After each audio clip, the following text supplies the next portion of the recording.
Good afternoon and welcome to everyone. Great to see everyone here at Lambert International Airport. Today we unveil the city's first sustainability plan. It is a culmination of 2 years of community engagement.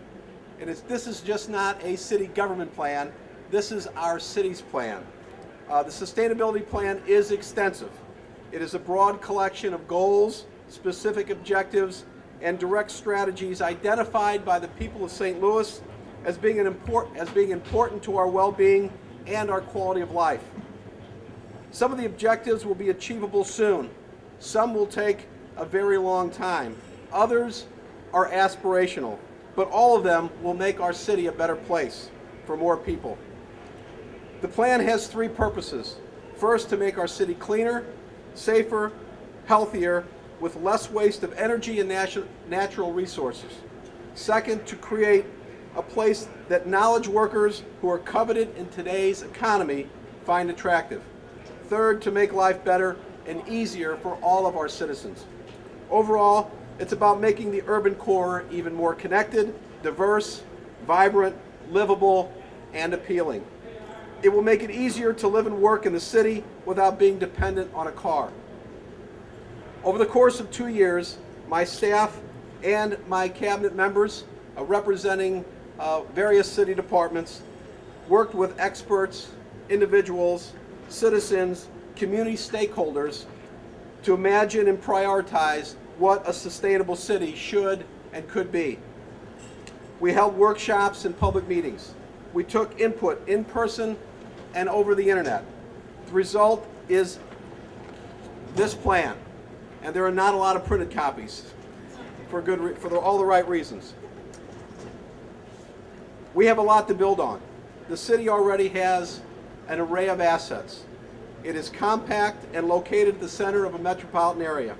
The city is comprised of numerous charming and vibrant neighborhoods filled with creative, accomplished, diverse, and engaged citizens. We have the 4th largest watershed in the world and the largest watershed in North America at our doorstep, and one of the best park and green space programs in the country. We want this plan to be real.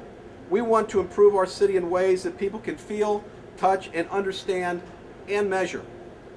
But city government does not have all the resources to achieve or even attempt all of these strategies by itself or at once. So we have set priorities over the next 5 years. We are calling them Mayor's Sustainability Action Agenda, which is right over here. And that is Catherine Werner, who's moving that, who is the first sustainability director in the city's history. And I'll say a few words about her in just a moment. I'm creating an Office of Sustainability to work with a city green team, as well as a Mayor's Community Council on Sustainability Implementation. This fall, citizens can get further involved when we host the Mayor's Sustainability Summit 3, themed Implement. Everyone can do something. It may be as small as turning off the light when you leave a room to reduce your electric use. It may be as large as converting your company's fleet to cleaner fuel. We can all pitch in, and we must. My sustainability director, who I just recognized, Catherine Werner, deserves a huge round of applause and thanks for her tremendous leadership. I've worked with Catherine now for the last couple years, and there's nobody more dedicated to her job or more passionate about the city of St. Louis and sustainability than Catherine. But she not only brings a lot of knowledge and a lot of energy and passion for what she's doing, but she also comes with a lot of credibility. She knows a lot of people in the community. She helped us bring diverse organizations and people together, and really did shepherd this entire effort forward so we can come up with this plan and the action plan as well. So Catherine, I want to thank you for all you do. It's been a pleasure working with you, and I'm very excited about working together to make this action plan come to reality. But I just want to finish by just saying about Catherine that she was involved in bringing You know, she is a person who walks the walk and doesn't just talk the talk. She was involved in bringing single-stream recycling to every city neighborhood in the city. When she came to my office, she brought with her dishes and silverware so we could do away with the plastics. And she even drives a hybrid car when she's not using public transportation to get herself around. We are most grateful for Catherine's work in and outside the office. Of course, we wouldn't be here without the wonderful partners, some of whom you'll hear from in just a moment here. But I want to extend a special thanks to our Vanguard cabinet, which is a organization of some, and they'll be represented here as well by a couple of individuals. Our 20s and 30-somethings in St. Louis have been working with me on many issues in the city of St. Louis to help make St. Louis a more viable, vibrant place for young people in the city of St. Louis, and they're doing a great job, and they've been a wonderful asset to me. I certainly want to thank Don Rowe from our planning agency. He and his team have played a key integral role in providing leadership as well, my entire cabinet and my staff members as well. Of course, we couldn't get here without a lot of people. Now I'd like to introduce to you Jay Swoboda and Whitney Sewell, two members of the Mayor's Vanguard cabinet, who, as I said, have really worked with us from the very beginning, not only in just coming up with ideas for the plan, but helping us orchestrate an approach that was inclusive and meaningful and very, very effective. So with that, I'll call on Jay Swoboda and Whitney Sewell. Good afternoon. My name is Jay Swoboda, and I've been a resident of St. Louis for the last 15 years. In 249 years, the city of St. Louis has come a long way. We've had our ups and downs. In the time that I've been a part of the city of St. Louis, there have been tons of initiatives going on that I've tried to insert myself in, whether it's in green building, through involvement with the U.S. Green Building Council here in St. Louis, my own company, my own work. But the efforts and the initiatives we're all over the place. What the Mayor's Sustainability Plan does for me and for us with the Vanguard cabinet is gives us a focus and a way to kind of direct our efforts and kind of find out where we fit in. If you're excited about green building, transportation, urban redevelopment, preservation, the environment, you can get really frustrated sometimes when you don't know where to get in and where you don't know where you can have the biggest impact. What the sustainability plan it calls out for people to get involved. It calls out for where you can fit in, and I've been able to have direct access and direct voice and a direct link, and we all have that. The Vanguard cabinet allows me and all the folks that are involved with it this great opportunity to plug in and really voice our stuff. I see folks here in the community that I've worked with on tons of projects. Everybody is trying to make St. Louis a greener, more sustainable place. What it does for me is make me want to stay here. It makes me not want to pick up and move to Portland just because they've got a lot of bikes there and bike lanes. If I want to work on bike lanes in St. Louis, working with Catherine Werner, and the Downtown Community Development Partnership, we put on a bike station downtown. And that was a vision that grew from a lot of people interested in providing more resources for commuters and commuter biking. It happens. It's slow. Things happen slow in St. Louis, but that isn't always going to be the case. We've got a sustainability plan that's going to push us forward and give us direction. And if you're really excited about getting involved, don't just sit there, complain, whine about how things are so backwards in this town. Get involved, voice your opinions, and not just online. Get out, go to the meetings, get involved with your community, get elected. Do what you need to do to get involved. And the Vanguard for me and for Whitney, I know has been a great place. But there's a lot more we need to do in this town, and I'm really, really proud to be, behind the mayor and everybody working on the sustainability plan. So, thank you very much.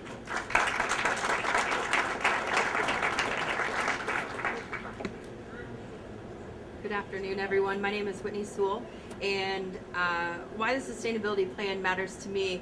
I might be the young, urban, professional type, and I'm not covered in dirt or wearing farm boots today, but I work in urban agriculture on a daily basis, and that is my role in the community. So as a young professional, out and about trying to increase food access and food production, the sustainability plan has really opened a dialogue with food producers and growers in the city and people who need access to food as well, and giving a voice in participatory design to the sustainability plan. It creates ownership. When you open that dialogue, it creates ownership for the community to take a piece of the sustainability plan. And like Jay said, don't just comment online and don't just speak from the background, but you can attend the workshops. They're open to the community, and you can tell them what you need. Tell people what you need. The city government is willing to listen, and they're willing to assist, and that's been my experience as a food producer in the city. It also gives a voice to immigrants and refugees. I work with immigrants and refugees on a day-to-day basis in urban agriculture, and it also brings them in. This is a way for them to participate, for them to share their entrepreneurial spirit and agriculture-based skills in our community where land is readily available, and the LRA lot process is accessible. And this is because the city government is willing to work with us, willing to listen to the young professionals as well as the community, and that culminates in a sustainability plan that lends itself to focus for the whole community. Taking a piece of the sustainability plan and making it your own is really a part of it being sustainable. When the community has ownership and participates in designing it and carrying it out, it really lends itself to being more sustainable. It shapes our city. We have the opportunity to shape our city, to use the land the way that we see fit, to bike, to walk, to grow food. It's our city, and we have the opportunity to shape it. As a Vanguard cabinet member, I also am willing to listen to the community and take those comments from the background and from online and streamline those into the workshops where they don't show up most often. So being a Vanguard cabinet member has been really helpful in my professional life, but also as a community organizer. So I'm behind the sustainability plan as a participatory piece in our community development. Well, thank you so much, Jay and Whitney. Two individuals representing citizens, residents of our city who are, not only in their own right successful in doing things that they enjoy, but they're really engaged in our community and working to make it better. So thank you so much for what you're doing. We'll now hear from Dr. Peter Wise Jackson, who is the president of the Missouri Botanical Garden. Of course, the garden is an asset for our community that cities, and not only in America, but all over the world, envy. It has a history of outstanding leadership and support from our community and the tax base, and we're certainly fortunate to have Peter Wise Jackson leading the garden. So Peter, thank you so much for all you do and for what you and the garden do internationally in order to promote sustainability. Thank you very much. Good afternoon, ladies and gentlemen. It is a really great pleasure for me to be able to be part of this important event.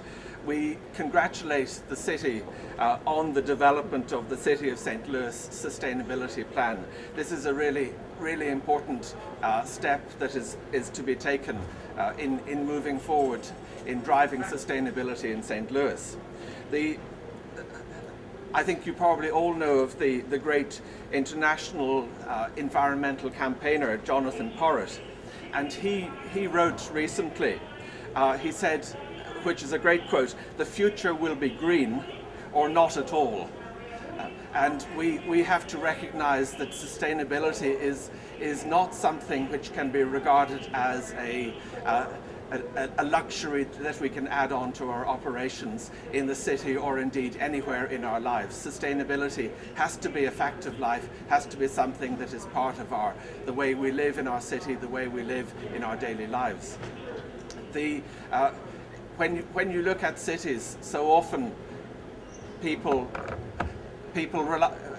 forget that in fact more than half of the world's population live in cities now, and that figure is due to grow over the coming decades. Therefore, we have to make them sustainable. We have to ensure that our environment will survive not only for us, but for our children and for our grandchildren, and indeed for all of the species with which we share this planet.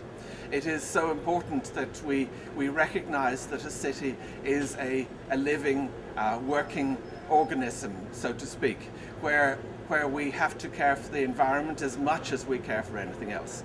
And you can't do that, you can't leave that to chance. And that's why having a sustainability plan like this is so important.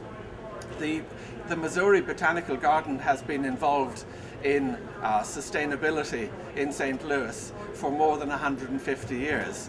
We didn't know the word sustainability then, but we do now, and we are thrilled that that sustainability is a strand that runs through so much of the operations in the city, and indeed throughout the lives of our individual citizens, the corporations that are work and live and help our economy in St. Louis, and indeed in so many organizations. When we look at the work of the Missouri Botanical Garden in supporting sustainability, we have, for example, our Earthways Center, which was set up more than 10 years ago to support and provide leadership for issues relating to sustainability in the city, to provide advice to such organizations as the U.S. Green Building Council, to support the Green Business Challenge, of which more than 120 companies in St. Louis have participated over the last few years. The garden is committed to sustainability. It is the central portion of our strategic plan for the garden. We are active, of course, around the world in promoting sustainability, but the work begins at home, and we will continue to do that. We are delighted to have this plan because it also puts in perspective our work on biodiversity, the plants and animals and the green spaces with which we share this city.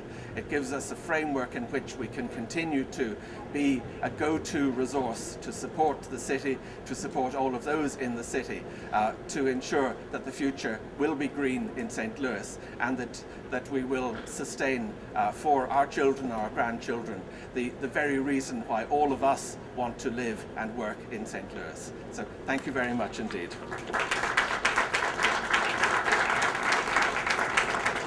Thank you so much, Peter. A couple years ago, when we knew that our then existing airport director was getting ready for retirement, we were extremely fortunate that someone with the talent, the experience, and professionalism of Rhonda Homnebrigge was interested in the position. She has done a tremendous job with this airport. The airport is better because of her leadership and the work of so many other talented people out here. And it's my pleasure at this time to introduce the airport director, Rhonda Homnebrigge, who's going to talk a lot about aspects of the airport's leadership in sustainability. Rhonda?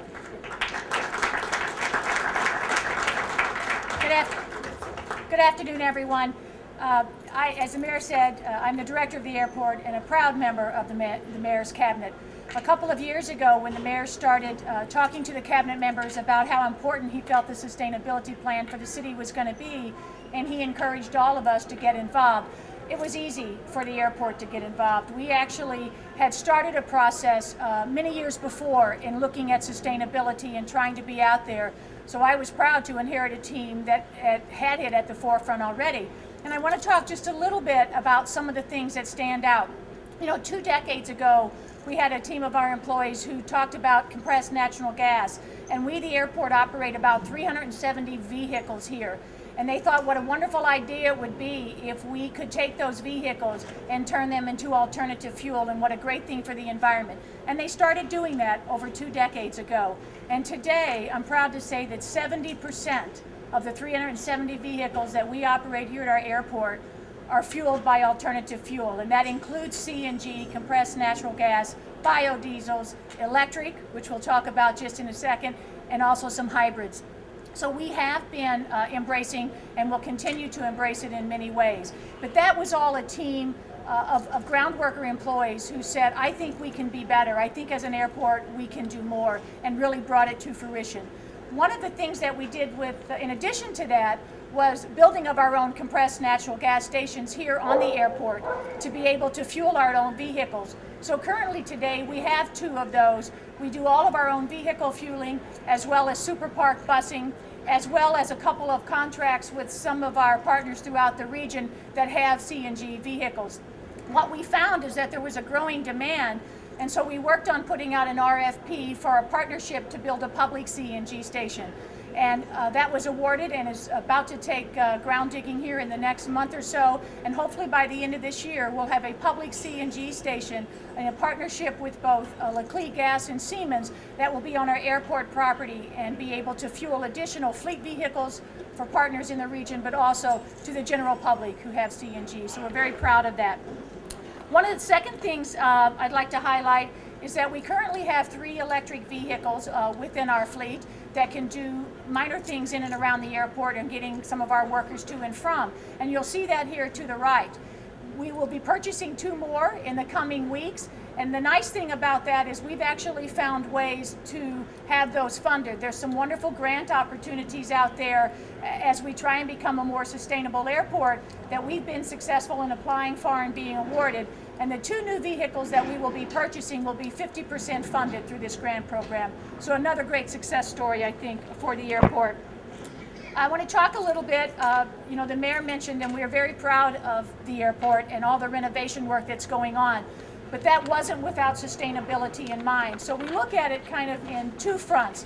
And the first is, as we remodeled the airport, what could we do to be more sustainable? So you see the great LED lighting, of which is here on the stage, of which is in our skylights above, in many of the recess lightings. So we've converted a great deal of the lighting to new LED lighting, which is obviously cost efficient and environmentally friendly.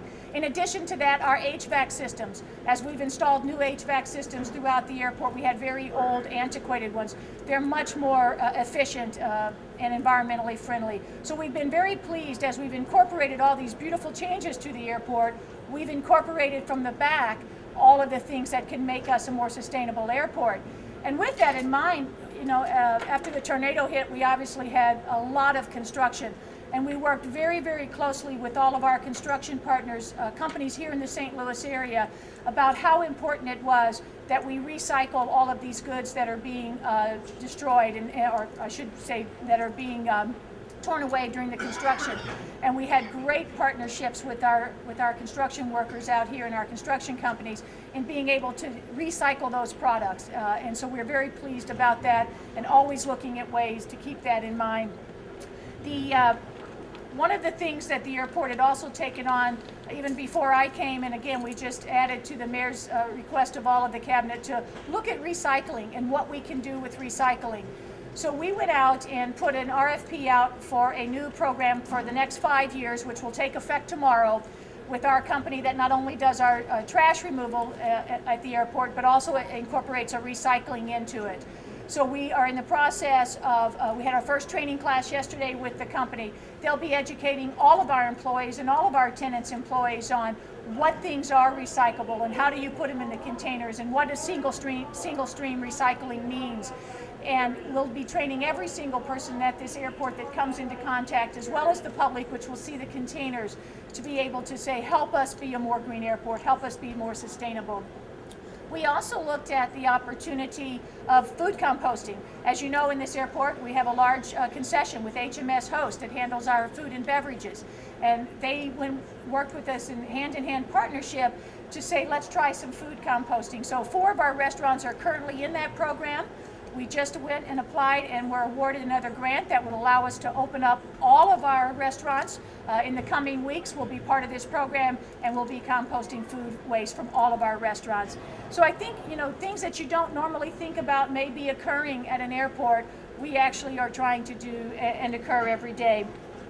And I think the biggest thing is, as the mayor has encouraged all of us on the cabinet to think about our own environments and those that we're responsible for, that trickles down to all of our vendors and our partners out here and where they can help be responsible. And so we've encouraged all of the tenants here at the airport to see what they can do, not only in partnership with us, but within their own organizations. And one of the firms that really stepped up to the plate in recent weeks has been Airport Terminal Services. They're one of our fixed-based operators out here.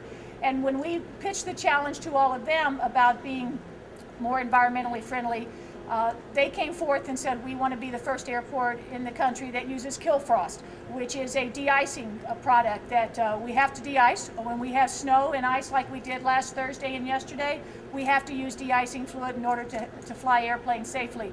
But this is one of our vendors that handles about 30% of the operations with the air carriers on their de-icing.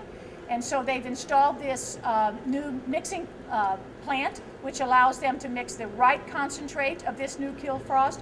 So not only is the product more environmentally safe and friendly, it's a corn-based product and the first in the country to be at an airport, but they've also installed a mixing station that allows them to have the precise mix so that you're not wasting and using heavier mixes of the product when you've got heavy days versus light days. And you'll see some of the pictures that we have.